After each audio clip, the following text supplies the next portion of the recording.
Hey guys, Naz here. Today I'm going to be walking you through how I make my custom pony expressions for my plushies.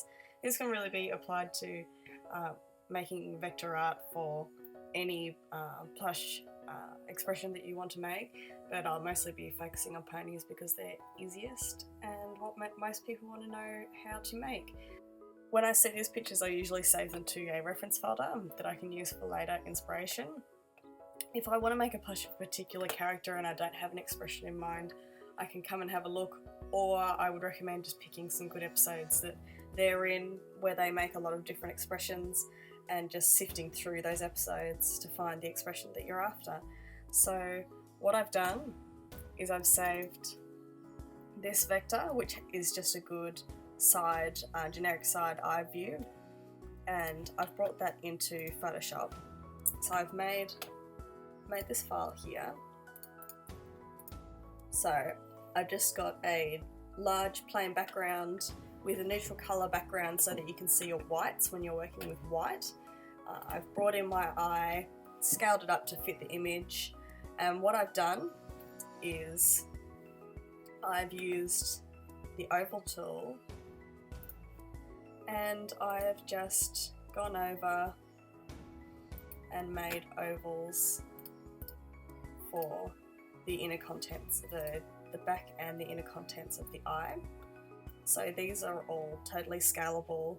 They're registered as shapes in Photoshop, so you can scale them to any size and they won't lose their image quality. So what I've done is I've actually, if I can go back far enough, okay, so here are what all the ovals look like. I've reduced their opacity just so I can see through to the reference image. So make your white oval, your green, black, and then both your eye shines. And what I'm going to do is I'm going to select all the layers above the base of the eye, and I'm going to right click and go create clipping mask.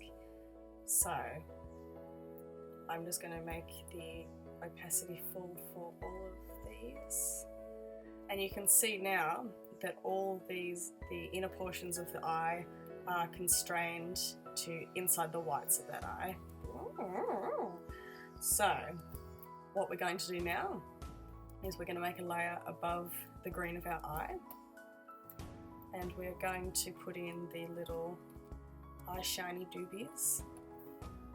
The colour doesn't really matter because you're going to be doing your embroidery or whatever colour thread anyway. So if you don't know how to use the pen tool already, you can watch a vector making tutorial because they'll probably teach you better than me. But essentially what you do is select your pen tool, click shape, not path, and you click. If you click and hold, click and drag, it'll bring your handles out on your little shape, your little point. On Mac, you can hold down Command and it will edit both the arms of your point. And then if you want to just edit one arm, you hold down Option. So this will be different on a Windows computer, but there's lots of vector making tutorials out there. So you're just going to make the general shape that you want. I'll just edit a little bit. Make it the colour that I want. I'll just fiddle with that quickly. Okay, so that's not perfect, but you get the idea. So now we've got the interior contents of our eye, and this is all in a group. What we're going to do is make a layer above our group folder, and on this layer we're going to trace the eyelash, the eyelid and the eyelashes. So use our pen tool, click, hold and drag for that curve,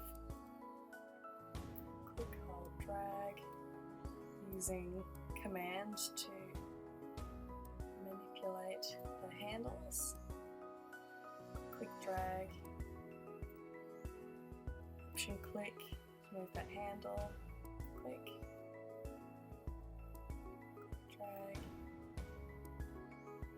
I'm not a vector expert, but I'm pretty sure that it's a good idea to try and match up your points from side to side. Click, drag.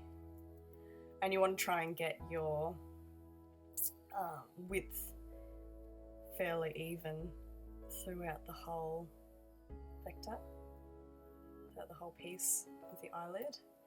So there. So now we have the eyelid, and now I will just trace the eyelashes.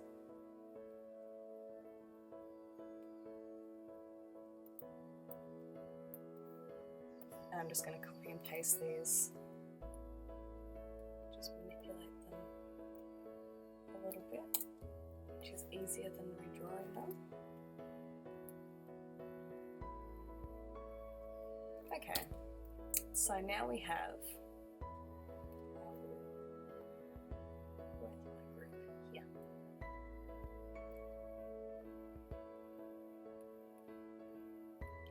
It annoys me that this doesn't line up, so I'm just going to edit that. Much better. Okay, so now we have our eye puppet. This one's not perfect, you can see there's a bit of variation in width, but obviously when you make your eye puppets you're going to put more effort in because I already have mine pre-made. This is just an example for you guys. So what we're going to do is we're going to open up our group and we're going to make a new expression. So I'll help you guys make a better generic pony expression. So most of what you want to do is select the green of your eye, the 2 eye shines, the black, what have we got? What's that one? Okay, 2, yeah, no, 2 of that layer. Anyway, select the green all the way up to the eye shines. So these are the only things.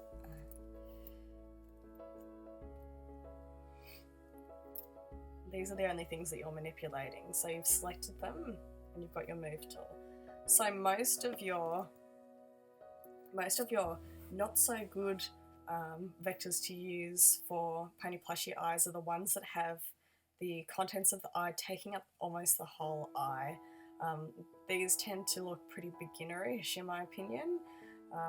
The trend is to have a smaller eye. Oh, why is it doing that? There we go. The general trend is to have more of a smaller iris and pupil.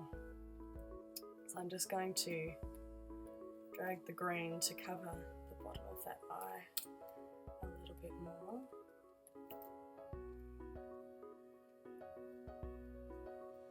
Okay. So that looks a lot better than that. I think most people will agree. Obviously it depends on your personal taste. Okay, so personally I would probably edit that a little bit. It's really just your personal taste, what proportion of pupil, iris, shines, etc. you have. Try not to copy other people's, try and make your own style. Look at what appeals to you in different vectors and different plushes. I personally tend to put my eye shines closer together, but it's up to you. All these little tweaks are going to give you a different overall impression for your plush. What you can do with this, you can go into your layer style and you can go gradient overlay, go into your gradient and we'll choose, I don't exactly know what colour Applejack's eyes are, but this will be close enough. Okay, and you can change the angle of your gradient if it's the wrong way around, but that's a quick way to put a gradient onto your vector, depending on whether you're going to use a gradient in your final embroidery is up to you, but it just looks nicer on the vector anyway. So when I'm creating my puppets, I will just get pretty much up to this point. I'll also trace some straight eyelashes, some bottom eyelashes, some freckles, etc. So you pretty much have all your general eye types covered in your little puppet. So when you are ready to make, say, rainbow dash eye, you're going to swap these out for your straight lashes, and you can just go through and you can change the colours because these are all shapes. You can go through here and you can change that to your pinks and such for rainbow dash instead. So what we're going to do now is I'm going to show you guys how I would make a new expression. So I'll make one that's a little bit more complicated for you guys, so it's a little bit more interesting to view. So just make your background a neutral colour. We can get rid of this reference. I'm going to make a new group to put the entire contents of this eye in. And what I'm going to do is I'm just going to flip this eye in another document. Where's it gone?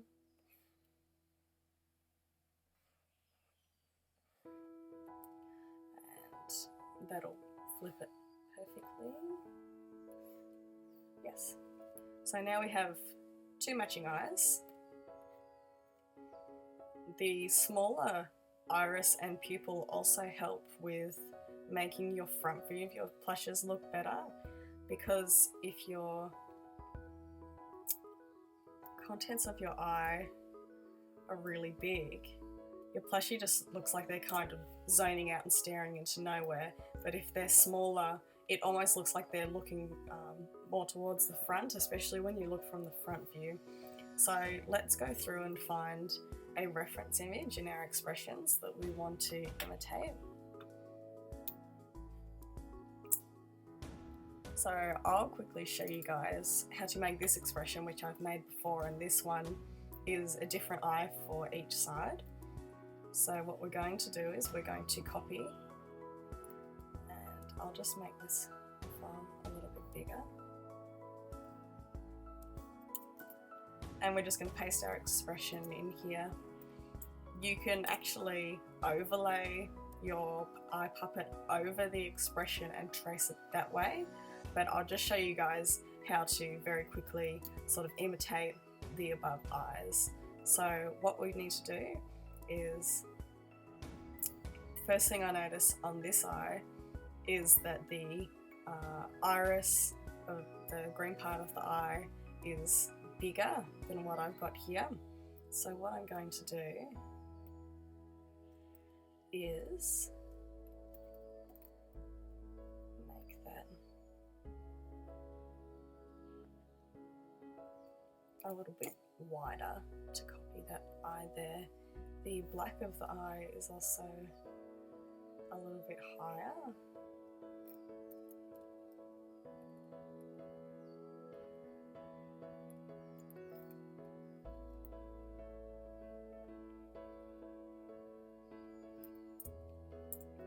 Just manipulate those into place. I'm not going to copy them exactly, it doesn't matter too much. So what I'm going to do now is I'm going to get my pen tool and I'm going to go above the group that has all the inner eye contents, and I'm going to draw the eyelid that she's making the expression with.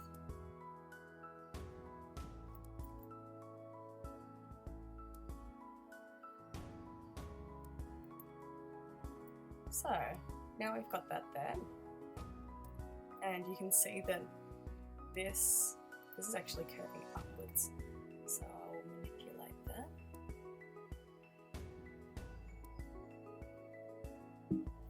Actually, I might just go through and manipulate. Oh, what am I looking at? I need to draw the bottom eyelid and the eyebrow, so I've gotten those confused. So this should be up here.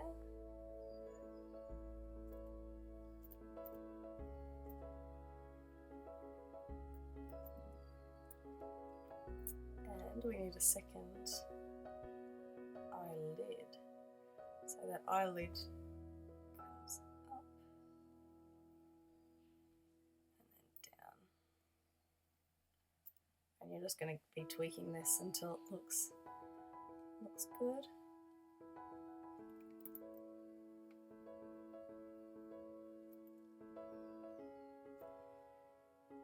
So that's close enough for me right now, because I'm just using this as an example. I'm going to grab this eyelash and move it down here. And we're going to get this eyelash and rotate it so that it matches the ones up here. So now you can see that, let me see, this one,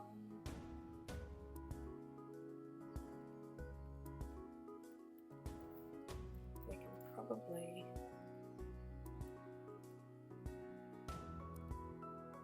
grab all our eyelashes and move them down so that's more accurate. You can also see where it cuts off on the eye shine.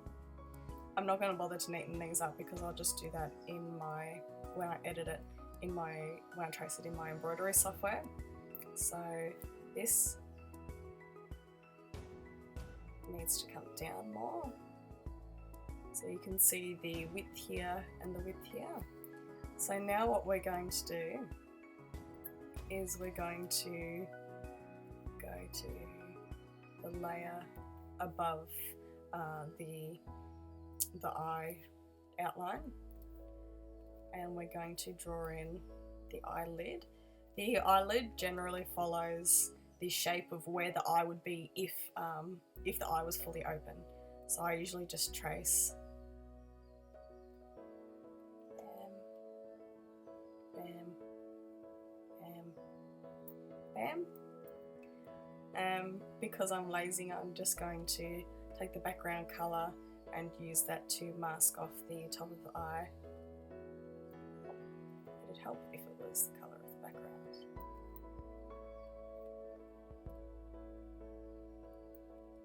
Why is that doing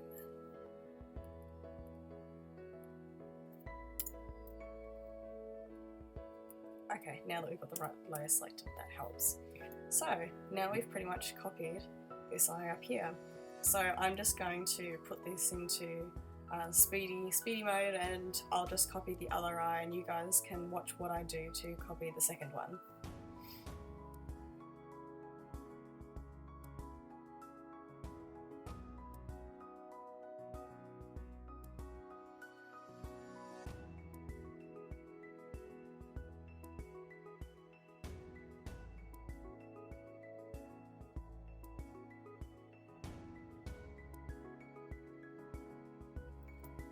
Okay, so now we've finished tracing both of our eyes. You can see how I just snatched elements of the left eye and used it on the right eye, which is much easier than just redrawing things like the eyelashes and such. You can also see that I traced over this very particular eyebrow shape. You can make this a lot bigger than it already is for your reference image and just trace over it at the actual size that you want the entire eye to be. Sometimes I do that, sometimes I would just eyeball it. Her eye is obviously a lot higher here because she's raising her eyebrow, but I've just left it within the realm of a normal eye size, because sometimes if you get your eyebrows up too high or too wide, they will exceed the boundary of your seams, because in my pattern at least, my seam runs right near here, so I probably need to make that eyebrow a little bit closer to the eye to fit within my pattern. So you're just going to need to understand the boundaries of your pattern. It can even help you to have a image of your head pattern in the background, so you can see the size of the eye and where that's going to fit and such. So having these, I would save this out now crop it for each individual eye, save that as a PNG and import that into my embroidery software. I would also save this entire file as a PNG because you never know when you're going to use a similar expression for another character, so you want to keep these eyes in this format in case you want to make little changes later on, or just slightly manipulate it for a different plush. So you can see how this is super handy for making quick expressions. Sometimes I will freehand draw my own expressions, but that takes a bit more experience. What I will do now, I'll show you guys some tips. A lot of people ask me how to make sultry eyes, and you can get different kinds of sultry eyes depending on a few things. The first thing is to have your eyelid lower than normal. Your sultry eyes will almost always have a lowered eyelid. I find it helps to have the eyebrow in there as well.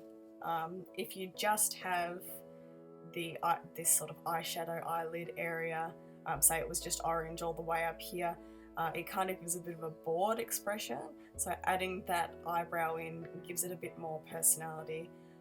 I find that either keeping it straight, if you put it down it makes them look angry or sassy. If you keep it about straight, it's pretty neutral, and then if you tilt it upwards, it's a bit more sultry, a bit more bedroom eyes. And then the lower you put this eyelid, the more sultry it's going to be. So it depends on how extreme you want to go. And then what I usually do is I'm going to grab the inner content of my eye, and you're going to bring it up a little bit. So that just gives a bit more of a dreamy look.